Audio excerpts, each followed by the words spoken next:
Hello my dear viewers, welcome to my YouTube channel.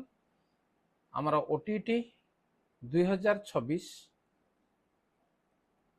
खूब आउ अल्प दिन रहा अर्थात मे मास थर्ड वीक रे बोली से नोटिफिकेशन बाहरी तेणु से अनुसार आम प्रिपेयर होगा। ओटीटी 2025 पूर्व था पूर्व स्पेशल ओटीटी था। तेणु जो मैंने अकृत कार्य हेले अर्थात जो मैंने ओटीटी क्लियर कर पारे ना तेणु से पुणी आउ थे सुजोग आसीगला जे ओटीटी 2026 एवं जोड़ा कि आमर मे मसरे होगा जाऊँगी। तेणु एवं जो प्रिपेरेसन करना निश्चित भाव में ओटीटी आम क्लियर करना एवं जो मैंने नुआ कर ओटीटी देवार अच्छी तेणु से भिडियो निश्चित भाव इंपोर्टेंट रहा। तेणु चैनल को नुआ कर सब्सक्राइब करनी नोटिफिकेशन बेल को ऑन कर। आज आम आलोचना करवा चाइल्ड डेवलपमेंट एंड पेडागोजी शिशु विकास और शिक्षा विज्ञान संबंधित। तेणु एमर कौन हम ना 30 प्रश्न आमर आसो। तेणु 30 प्रश्न को रहा के 30 नंबर तेणु आमर 150 नंबर रु आमर 30 नंबर रहा चाइल्ड डेवलपमेंट एंड पेडागोजी।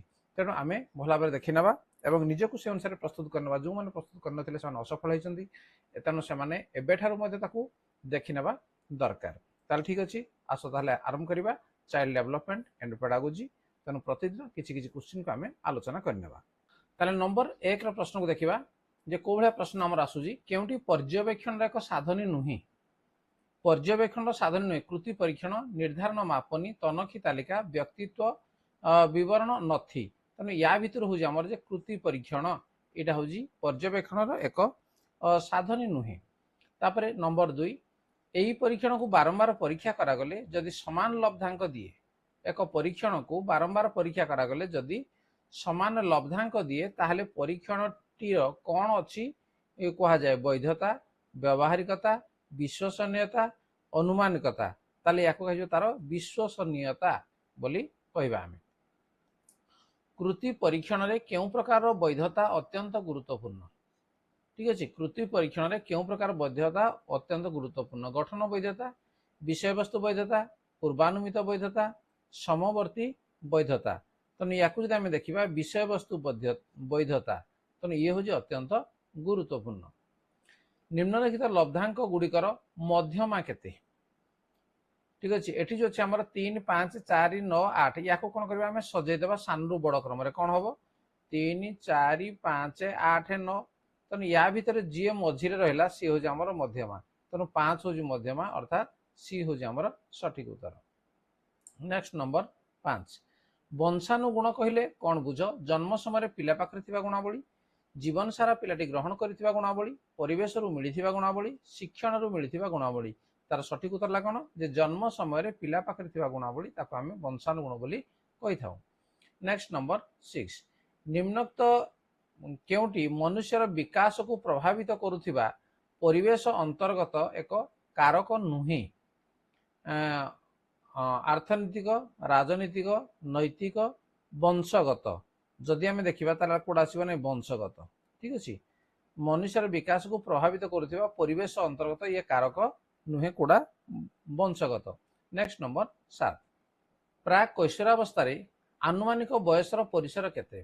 प्राक कैशोरावस्था कहुई तार 10 रु 13 वर्ष 13 रु 15 वर्ष 15 रु 20 वर्ष ना 20 वर्ष रु ऊर्ध्व कौड़ा आसो जे 13 रु 15 वर्ष या आम प्राक कैशोरावस्था बोली कह ये तार आनुमानिक बयस।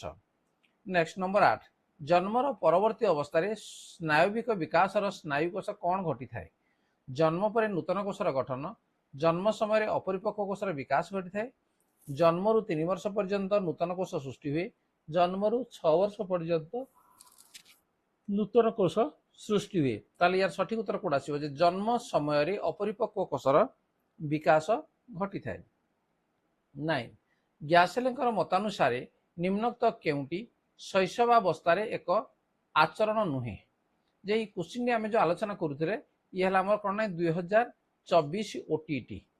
ठीक है 2024 ओटीटी ये प्रश्न आसीला। तेणु आम पूर्व को प्रश्न पड़ा तक आम प्रिपेरेसन करनी तेणु भल हम अंगभंगी भाषा उपयोजन सर्वव्यापी सठिक उत्तर आसो कौन ये सर्वव्यापी। विकास क्यों अवस्था जीवन तरंग यार शिखर रे पहुंची थाए। शैशव परवर्ती शैशव कैशोर युवक जोटा कैशोर जहाँ आम आडोलेसेंस बोली कहूचे। जीवन आद्य पर्यायर आवेगिक उपादान को कौन कह जाए? आद्य पर्यायर आवेगिक उपादान को कौन कहबा? उत्तेजना, मानसिक चाप, उत्कंठा, भय, या आम उत्तेजना बोली आम कही था। नेक्स्ट, हर्लंक मतानुसार निम्नोक्त केउंटी सामाजिक विकास को बुझाए? सांगसाथी मान भाव विनिमय द्वारा अपरिपक्वता, सामाजिक संपर्क द्वारा परिपक्वता हासिल, केवल मात्र परिवार मध्य परिपक्वता हासिल, केवल मात्र पड़ोशी मान मध्य परिपक्वता हासिल। ताले यार सठिक उत्तर आसिबो कोन जे सामाजिक संपर्क द्वारा परिपक्वता हासिल। नेक्स्ट नंबर 13, 7 रु 12 वर्ष बा यौवनारंभ पर्यंत विकास पर्याय को कौन कहा जाए? 7 रु 12 वर्ष बा यौवनारंभ पर्यंत विकास पर्याय को शैशव अवस्था, प्राक शैशव, परवर्ती शैशव अवस्था, कैशोर अवस्था। तेणु या कह परवर्ती शैशव अवस्था बोली कह जाए। निम्नोक्त केउंटी एक मौलिक रासायनिक पदार्थ जहाँ वंशानुक्रम गुण को पूर्वज मान आणबार साहाय्य करे? डीएनए, आरएनए, गुणसूत्र, जीन। तेणु ये सठिक उत्तर हूँ कौटा डीएनए है, डीऑक्सी राइबो न्यूक्लिक एसिड्स जोड़ा को डीएनए बोली आम कही था। निम्नोक्त मध्यरु केउंटी शिक्षण एक अर्थ गठन प्रक्रिया संपर्कित नुहे? शिक्षण एक सक्रियात्मक प्रक्रिया, शिक्षण भाषा अंतर्भुक्त, शिक्षण एक पूर्वापर प्रसंग संबंधी प्रक्रिया, शिक्षण एक तात्क्षणिक प्रक्रिया। तेणु ये हम शिक्षण एक तात्क्षणिक प्रक्रिया। नंबर 16, जो प्रक्रिया रे नूतन तथ्य आहरण करा जाय थाए जहाँ बौद्धिक गठन एक अंश विशेष ताहाको कौन कहा जाए? सम्मशन, कंजप्शन, अजम्पशन, प्रिजम्पशन। या कहा जाए कौन? सबसम्पशन है, ठीक है, कह तापर निम्नोक्त मध्यरु केउंटी प्रयत्न प्रमाद शिक्षण तत्वर संपर्क रे ठीक नुहे? शिक्षण एक वर्धक प्रक्रिया, संजोग स्थापन द्वारा शिक्षण संभव होता है, विचार शिक्षण रे मध्यस्थी भाव कार्य करिथाए, शिक्षण एक अंतर्दृष्टि प्रक्रिया नुहे? ताले ये कोड आसीबो जे विचार शिक्षण रे मध्यस्थी भाव कार्य करिथाए। नेक्स्ट नंबर 18, बांदुरांकर पर्यवेक्षण आधारित शिक्षण रे निर्धारित 4टी अंत संपर्कित सोपान को क्रम अनुसार सजाओ? परिणाम, आहरण, कार्य संपादन, स्मरण। तेणु एठू आमर कोड आसीबो जे प्रथमे आसीबो आमर आहरण, तापर आसीबो आमर स्मरण, तापर कार्य संपादन, तापर परिणाम। कोड अछि 2 4 3 1 2 4 3 1 सी रे अछि। तेणु ये हम आमर सठिक उत्तर 18 सी। नेक्स्ट 19, निम्नोक्त मध्यरु केउंटी एडवांस ऑर्गेनाइजर संपर्कित नुहे? एडवांस ऑर्गेनाइजर एक स्वतंत्र उपक्रमणिका उक्ति, यह एक प्रकार धारणा सबूर सेतु भली काम करे, यह आचरणगत प्रतिरूपायन को उत्साहित करे, यह अर्थपूर्ण अर्थबोधक शिक्षण को सुगम करि थाए। तेणु एटा आसीबो सी हम सठिक उत्तर, यह आचरणगत प्रतिरूपायन को उत्साहित करे। निम्नोक्त मध्यरु केउंटी सृजनशील शिक्षार्थीर लक्षण नुहे? सृजनशील शिक्षार्थीर लक्षण नुहे? साहसी, कौतूहली, सर्वकृष संभाव्य उत्तर निमित्त चिंता करने, दूरदृष्टि संपन्न।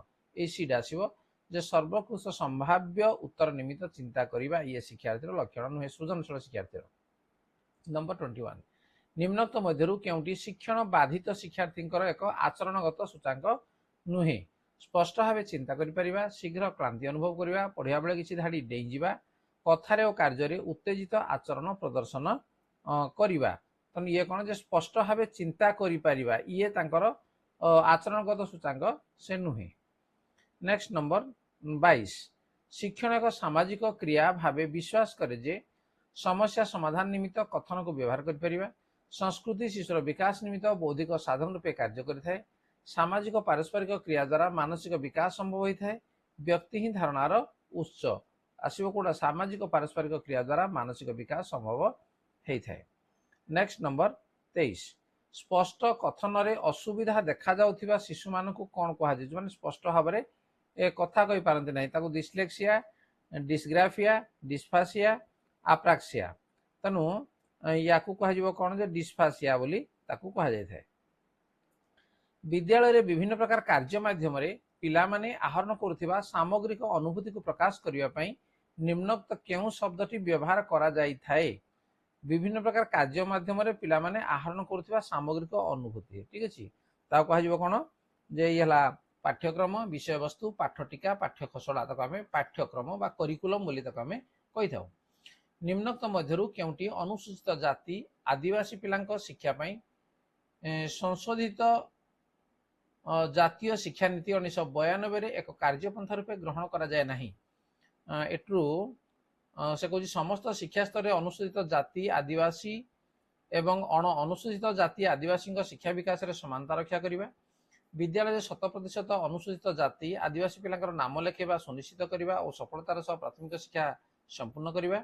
अंतत पक्षे 75% भाग 11 वर्ष रु 14 वर्ष बयसर पिला विद्यालय नाम पंजीकरण करी सफलतार सह अष्टम श्रेणी संपूर्ण करिबा। अंतत पक्षे 75% भाग प्राथमिक शिक्षक को तालीम प्रदान करिबा। तने ये हबो ठीक अछि। तापरे नेक्स्ट 26 एक उत्तम परीक्षण रे केउ गुणटी न थाए। उत्तम परीक्षण रे को गुण न थाए, वैधता, विश्वसनीयता, व्यावहारिकता, नमनीयता, तने से फ्लेक्सिबिलिटी न थाए, नमनीयता सेठी न थाए उत्तम परीक्षण रे।